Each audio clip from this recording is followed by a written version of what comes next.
ইমানদার মুসলিমদের জন্য যেমন গৌরবে তেমনি অমুসলিমদের জন্যও চরম শিক্ষা ও আলোচনার উপযুক্ত বিষয়। সংক্ষেপে মূল বিষয়গুলো তুলে ধরা যাক। কুরআনের আয়াত সূরা আল বাকারা সিন open quote والمطلقات يتربصن بأنفسهن ثلاثة قروء close quote. Bangla অর্থ তালাকপ্রাপ্ত নারীরা ৩ মাসিক পর্যন্ত অপেক্ষা করবে। এই ইতাতের হুকুমই আধুনিক বীজঠানকে ডিএনএ বিশ্লেষণ, জেনেটিক পিউরিটি এবং নারীর শরীর থেকে পূর্ববর্তী পুরুষের জব উপাদান দৃঢ় হওয়ার বৈজ্ঞানিক ব্যাখ্যা দিয়েছে। ইহুদি ভ্রূণ বিশেষজ্ঞ রবার্ট ও ইসলাম গ্রহণ এই অংশে বলা হয়েছে যে একজন ইহুদি বিশেষজ্ঞ ইসলাম গ্রহণ করে শুধুমাত্র এই এক আয়াতের গভীর হিকমত উপলব্ধি করার পর। এটি ইসলামের প্রস্তাবিত বিধানসমূহ কতটা সত্য ও বৈজ্ঞানিক তা প্রমাণ করে।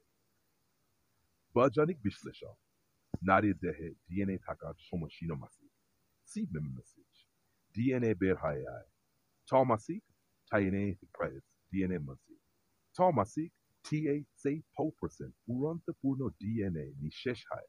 তৃতীয় মাসিকের পর নারী পুরোপুরি নতুন ডিএনএ গ্রহণের জন্য প্রস্তুত হয়। বিধবা মহিলার জন্য বেশি সময়ের ইদ্যত, কারণ মানসিক আঘাত ও শোকের কারণে ডিএনএ বংশ হতে সময় বেশি লাগে। গবেষণার ফলাফল মুসলিম নারীর জরায়ুতে মাত্র একজন স্বামীর ডিএনএ, আমেরিকান মহিলাদের জরায়ুতে একাধিক পুরুষের ডিএনএ ইসলামী জীবনের বিশুদ্ধতা ও নিরাপত্তা ব্যাখ্যা করে।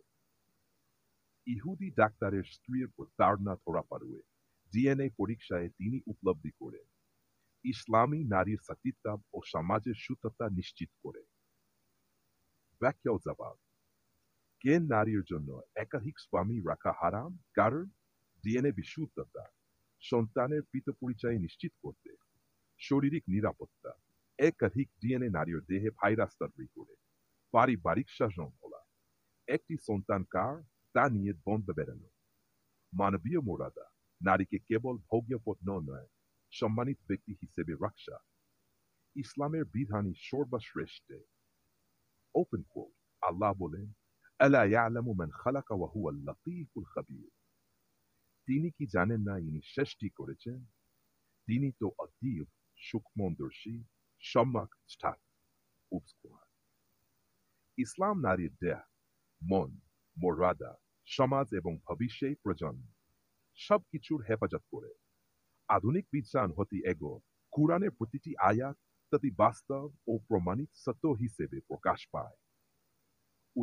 সূরা আল বাকারা আধুনিক জিনতত্ত্ব গবেষণা, ফিকা ও হিকমতের বাক্য।